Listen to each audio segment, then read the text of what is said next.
검찰과 경찰의 금수원에 대한 대규모 수색 작업, 오늘도 이틀째 계속되고 있습니다. 네, 이틀에 걸쳐 수색을 이어가고 있는데요. 아직까지 실질적인 성과는 내지 못하고 있습니다. 네, 먼저 경기도 안성 금수원에 YTN 중계차 연결하겠습니다.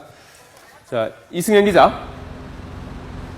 네, 금수원에 나와 있습니다. 네, 어제 이어서 오늘도 지금 수색 작업을 하고 있는 거죠? 네, 그렇습니다. 어제 이어서 오늘도 오전 8시 45분부터 경찰 병력이 대대적으로 투입이 돼서 현재 압수수색과 체포영장 집행 작업이 계속 진행이 되고 있습니다. 오늘은 경찰 병력 40개 중대 3,600여 명이 투입이 됐습니다. 어제보다는 한 40% 정도 인력은 줄었습니다. 어제 어느 정도 진행이 됐기 때문에 인력을 조금 줄인 것으로 보입니다. 이 가운데 절반 정도인 1,800여 명에서 2,000명 정도가 지금 금수원 내부에서 수색 작업에 참여를 하고 있고요. 나머지 절반 정도는 금수원 주변에서 만일의 사태에 대비하고 있는 모습입니다. 네, 오늘 수색 작업은 그럼 어디를 중점적으로 이루어지게 되나요? 네, 검찰 쪽에서는 일단 크게 두 가지 부분을 밝혔습니다. 먼저 첫 번째는 유병헌 씨가 장기 도피를 위해서 금수원 내부에 이른바 지하 벙커, 땅굴이 있다고 옛 구원파 신도들의 의혹 제기가 꾸준히 이어져 왔습니다. 때문에 검찰 관계자는 이왕에 금수원에 들어갔기 때문에 이번에 이 해당 의혹을 조금 명백히 밝히겠다. 이 같은 지금 상황입니다.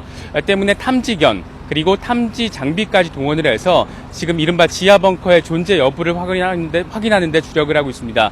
또 한 가지가 안성시가 검찰에 고발한 사건입니다. 안성시는 금수원에 있는 건물들이 불법으로 지금 개축됐고 이 농지법을 위반한 부분이 있다며 검찰에 두 가지 혐의로 고발을 했습니다.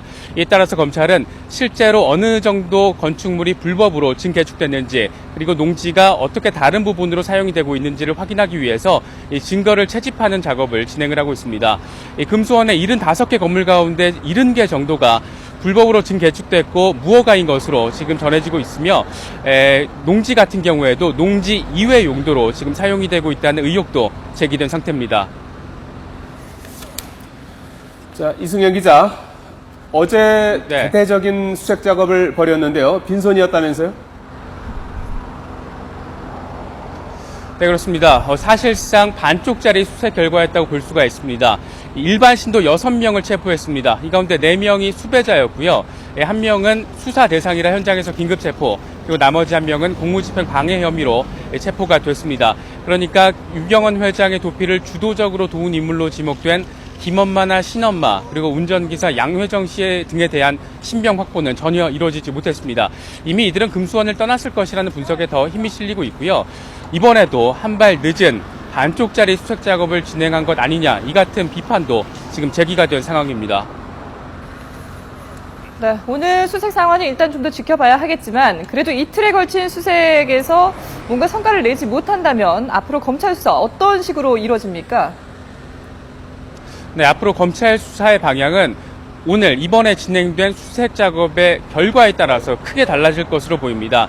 일단 만약에 유병헌 회장을 비롯한 유병헌 부자를 비롯한 두 사람에 대한 신병이나 흔적 등을 얼마나 구체적으로 확인할 수 있을 것인가. 그리고 두 사람의 도피를 도운 18명, 그러니까 4명이 체포가 됐으니까 나머지 14명에 대한 이 도주 방향이라던가 정보를 어느 정도 확보할 수 있느냐에 따라서 달라질 것으로 보입니다. 실질적인 성과를 내게 된다면 검찰 수사 막바지에 상당히 속도가 붙을 것으로 보입니다. 다만 이 과정에서 반쪽짜리 수색, 그러니까 실질적인 결과를 얻지 못한다면 이미 장기화 국면으로 들어선 이번 수사가 고착화 단계로 접어들 가능성이 높다라고 전망을 할 수가 있습니다. 자, 이승현 기자. 오늘 수색 작업 도중에라도 새로운 소식이 들어오는 대로 전해주시기 바라겠습니다. 네.